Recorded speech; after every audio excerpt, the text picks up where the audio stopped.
Hey y'all, Monk Joseph here with the Broken Buddha.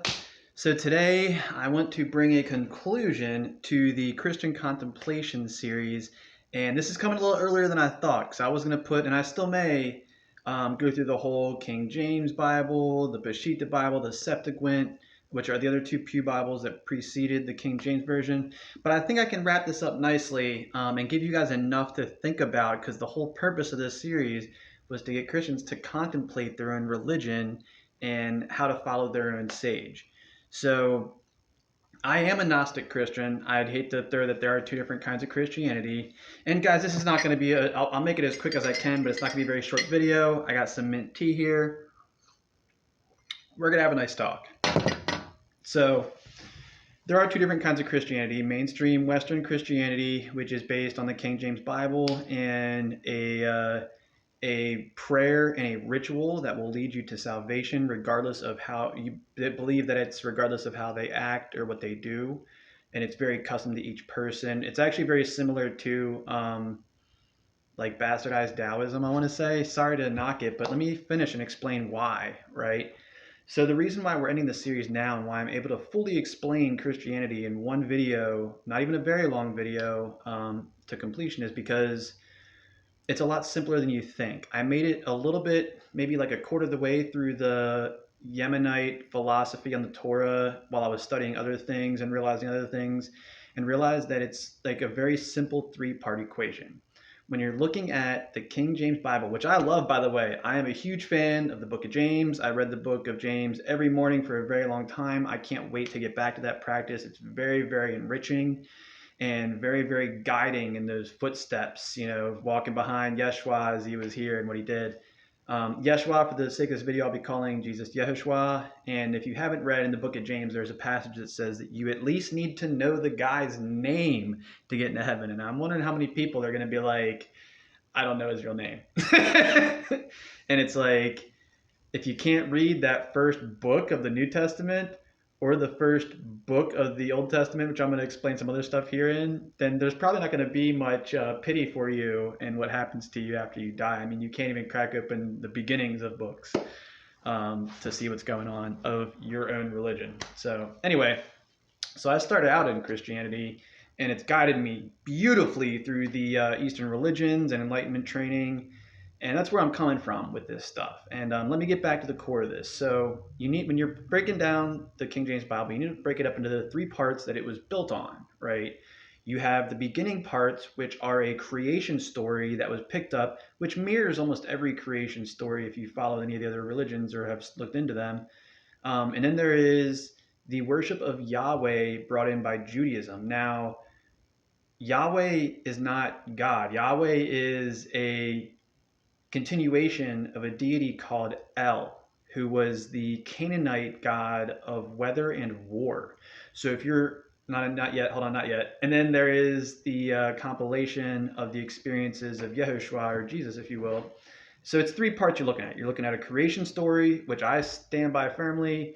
You're looking at Yahweh worship, which I'm not taking away from what the prophets experienced. I am simply taking away from the idea of worshiping El, or Yahweh. If you believe in monotheism, you should not be worshiping the Canaanite god of weather and war.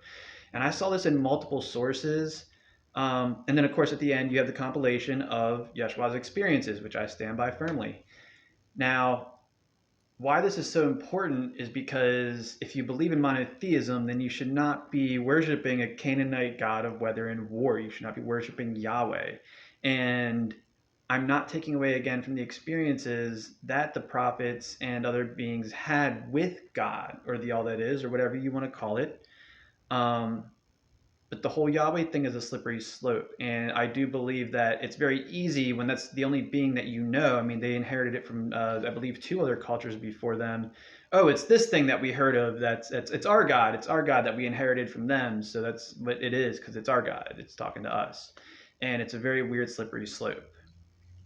Now, let's just go through the whole thing from beginning to end. Now that we have it broken up into three parts: the creation part, the Yahweh part, and the Yeshua part, the most important part. The creation part coincides with a lot of other religions. You have, what I like to ask the people that are Christian is, if you're dead and you see light this way and void or darkness this way, which way is God? Well, it can't be towards the light because that was created in the first 5 verses of the Bible by God. So you can't be God if it was created by God. And void would be the closest thing that a human can understand, or pre-Big Bang, or Tao, whatever you want to understand it as, that a human can understand as God according to the creation side of the Judeo-Christian Bible.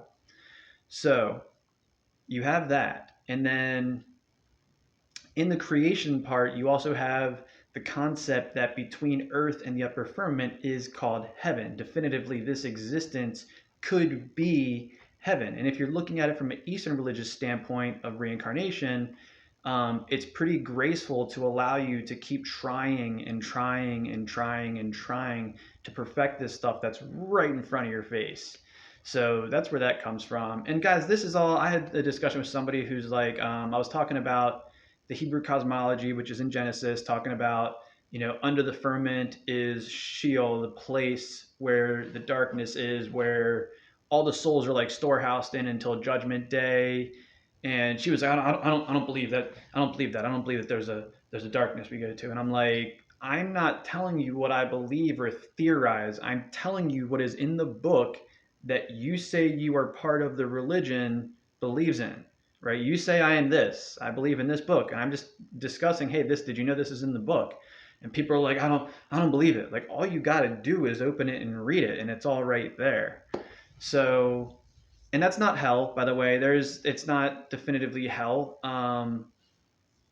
Yeah, but that is part of the original Hebrew cosmology in the creation part of Genesis, right? So we covered that. And why is this important? We'll get to that in the Yeshua side. Now, so we've covered creationism. And guys, there are a lot of religions that agree in the darkness void concept of God. But you got to remember, we're talking about something that is completely unknowable and unfathomable. You cannot sit there and be like, I am the one who understands. I'm the one who can read a book and re-articulate to you that you might not even be reading a book. That's who I am. I am not the one who understands. Like, only the all that is, God, if you want to call it goddess. I don't want to take away from anybody watching this video what they believe in, but that is the only thing that knows itself. I mean, this is just like any other being. We barely know ourselves, and you can't know something like that. There's a lot of maps and blueprints on how to understand it, or try to understand it as a human. That's why there's all these humanoid forms of things in between us and that. But you can't understand it. And that's the biggest thing I really want to project on people with the creation side of it. All right, so beyond that, as I already harped on, I'm not going to stay on it long. If you're a monotheist, you shouldn't be worshiping Yahweh. You shouldn't be worshiping El. Look it up. If you want to worship the Canaanite god of weather and war, that is up to you. I'm not saying it's wrong. Maybe it will guide you to the all that is, to the proper path and way, to the truth and to the light, and you'll be able to get there that way. And I don't want to stop you if that's the way that God has you going, but please understand what you are worshiping and what you are looking at, and don't just see this book as like it going together, because it doesn't. It's 3 completely different sections. I'll leave that alone now. Now moving on to Yeshua, or Yehoshua, my favorite part. What I found with that part of my studies was that I personally think that you should be, as a Christian, should be reading the book of James every day, maybe twice a day, because it is so short and it is the perfect blueprint on how to live like Yeshua or Yeshua. And that's what you're supposed to be doing in any of the sage religions, of any of the sage or religious studies. Christianity is an Eastern religion, whether you like it or not. It may have been bastardized by Western thought and laziness, but it is still an Eastern religion based on following the footsteps of a sage. I am not going to argue the divinity of Yahushua. Obviously, I have a lot of faith in it, or I wouldn't be making this video, this series, and I wouldn't be talking like this. But in the Gnostic scriptures, and I'm not, guys, the Gnostic scriptures are very, very complex. If you're ever going to get into Gnostic scriptures when it comes to Yahushua, you can't just take them all and be like, this is all truth, because I mean, there's stuff with, I didn't read the book of Enoch. I know some of the stuff that's common knowledge out of it. But none of that really contributed to what I understand. What I understood came out of like the books of like Thomas and the other books of James. And there's a lot of things that Yeshua said in those books, the Book of Mary Magdalene, and there's a lot of things that are said in those books that just differs. And to be honest, the Judeo-Christian Bible is not like one coherent thing. I mean, like I said in Matthew, it says you only have to know the sage's name. Did you even know that? And in James, there's a whole blueprint of how to live your life as a human to walk the steps of Yeshua. And it's hard. It's really stinking hard. And that's the problem is everybody wants religion to be easy. Everybody wants Christianity to be easy. And in the Gnostic scripture, when there was a part where Yahushua was asked, who do we follow? Who do we trust? Like, who has the strongest, firmest understanding of your teachings? And Yeshua says, trust James the Just. And you have to understand why he said that. And you have to study these things to get to the conclusion that I got to, where James was like the book nerd. He was that annoying teacher's pet book nerd that you thought was, a nerd, a dork in school or whatever. But that's the guy who paid the closest attention. He was just all ears. He absorbed it all in. He was able to repeat it back like that. And that's why Yahushua said, trust James the Just. And you don't have to read the secret books of the not. That's why it's right there in your book. I mean, but nobody can sell you just James and go, this is Christianity. This is what you're supposed to be doing. One, because it's a very small book that anybody could really memorize or pass on. And they wouldn't be able to mix it in with everything else and justify everything else that they were doing in that book. And it also puts a lot of responsibility on you as a Christian and your actions. And no Western Christian wants to believe that their actions are going to have anything to do with what they experience in the afterlife. But that's Book of James 101. I mean, that's like one of the main cores of it is making sure that you act right and live right, because it's going to be a little more than faith. So there's that side of it. There is other stuff I like.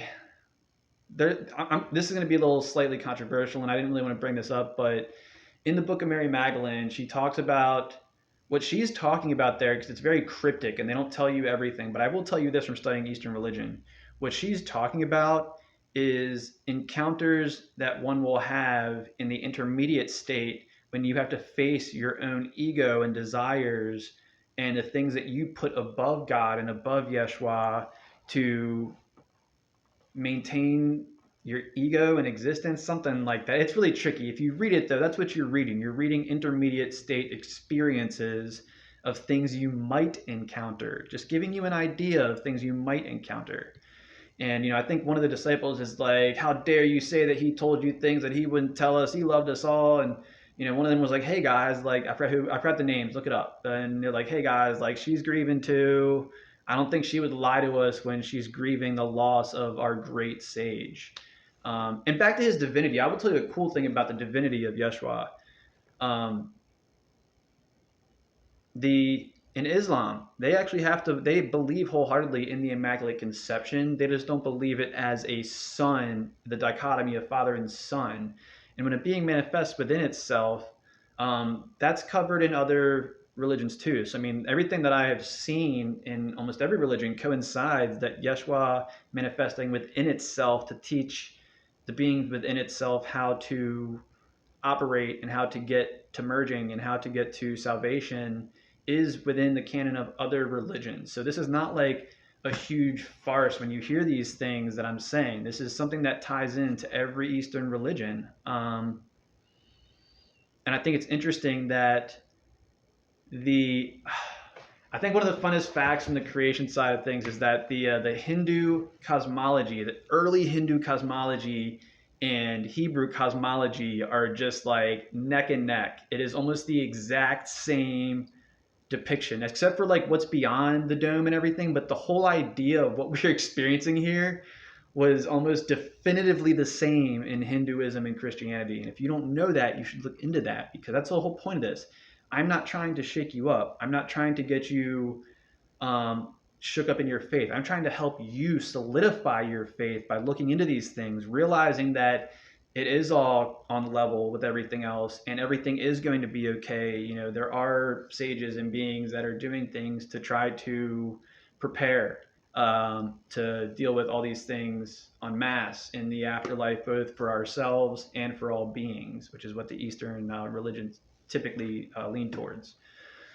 So I know I'm sitting here talking about monotheism with a picture of Tsundi behind me, but you got to understand right now that is my personal meditative concept of the emptiness, the void that we talked about, and that happens in Genesis, where, understanding a void that has all these different depictions of things to teach you and guide you to it.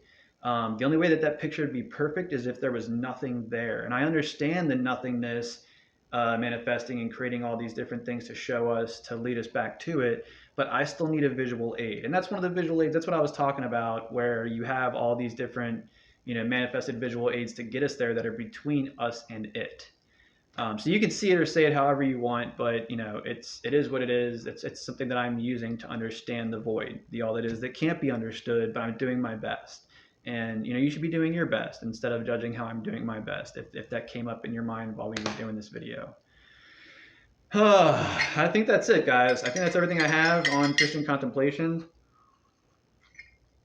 If do your own research, tread lightly in the Gnostic books, because I did notice that there's a fine line between a book written by a crazy person and a book written by somebody who understood the teachings, or a book written by Yeshua, arguably.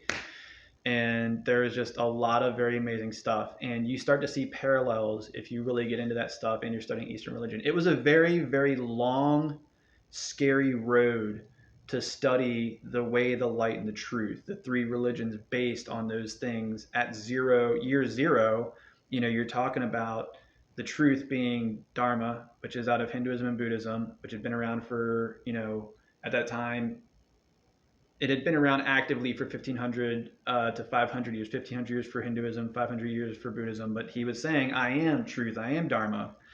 When it comes to the way, that is Tao. Tao is the, thousands and thousands BC Chinese religion, Asian religion, where, they were aware of this void that existed before everything, that can't be understood, that they had to name to talk about, but they even talk about naming it being just too much to understand something so complex. But we have to name it to talk about it.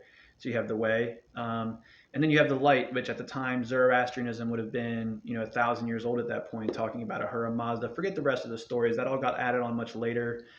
But the light being Ahura Mazda, that was the definitive understanding of God. But Yeshua really put it down to the point where you should understand that the light at this point, post year zero and post Yeshua, is the light within that was given to all of us. I mean, you may say you don't believe in or practice anything, but your entire structure of time is based on this guy. So maybe look into it a little bit is all I'm saying. There's a lot more to it also, the days of the week are based out of Hinduism. There's really a bunch of wild stuff here. If you're looking around this existence, the entire existence that we live in society and try to ignore is based on sages. And when you ignore it, you're going to suffer. You're going to chase desires to try to ignore it further, and then you're going to suffer more. So I don't want to get too much on that. So that covered everything. Read the book of Genesis. Just read one book, the first book, to understand what they were doing with Hebrew cosmology. If you get confused, Google. We have Google these days. Look up Hebrew cosmology. I've got pictures on this playlist about that. If you don't believe me about the Yahweh thing, and El being, a Canaanite god of weather and war that got picked up by the Jews, that wasn't even part of there was no original. That was where Yahweh started. It was with El and with Enlil and Samaria. It's really wild stuff. When you get into it, you're going to be kind of creeped out at how far that goes back in time. And then, gosh, if you're a Christian, whether you're Gnostic or born again, just read the book of James and see if you're living correctly to the blueprint. This is not my theory. This is not my personal understanding that you can't follow and look up. All these things are based in scripture. I do not do guessing when it comes to Yeshua. I do not do guessing when it comes to connecting dots. If the scriptures don't line up, I was not participating, and it's that simple. And that's why we know when we're talking about the void, and you talk about things like the Book of Thomas, you lift a rock and you will see me split a piece of wood and I am there, something like that. It's the void. It's that space, that sacred space thing that I talked about, where if I tell you that the space in my hand is sacred because God, the all that is right there, you may not understand that. But if I put a cross or a Yeshua walking, praying figure or a statue of any other religion, you'll understand that this thing is sacred. But without that, humans have a hard time understanding that the space, the void itself, is sacred. So there you have it. That's all I got. In parting, I will tell you that if you're not going to do your due diligence and study these things, if you're ever scared when you die, I want you to repeat over and over again, there is one creator named Truth. It's all I see and hear. There is one creator named Truth. It's all I see and hear. There is one creator named Truth. It's all I see and hear. And hopefully that will get you by and get you through those experiences dictated by Mary Magdalene in her book, that you can make it to merging with the all that is. And that's the goal of all Eastern religion. It's the goal of Gnostic Christianity.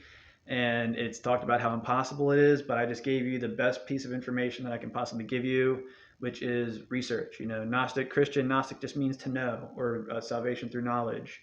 And I want you to know. I want you to get your salvation through knowledge and understanding these things. So that's it. This will be it for a while. Moving on, if I do continue the Christian Contemplations series, it will be like much later on. I may get into the Septuagint, or which is the Greek Pew Bible, or the Peshitta Bible, which is the very first Pew Bible out of the Syrian Orthodox Church in Antioch. It's like the very first church that I believe some of the disciples actually preached at. But it's not going to be anytime soon. I've got other stuff to finish in my year at 2025, Year of the Sutra. I've got 2 more books to wrap up now, 2 more books after that. I'm doing a bunch of other stuff in other books and studies and in Taoism and stuff, because the way, the religion of the way. And yeah, I need to get back to reading the book of James too. And I just every once in a while remind myself, am I walking in the steps of Yeshua? Are you walking in the steps of Yeshua? So that's all I have. Thanks for stopping by the Broken Buddha. Peace and blessings. I hope you enjoyed the video. If you didn't enjoy it, I at least hope it was informative.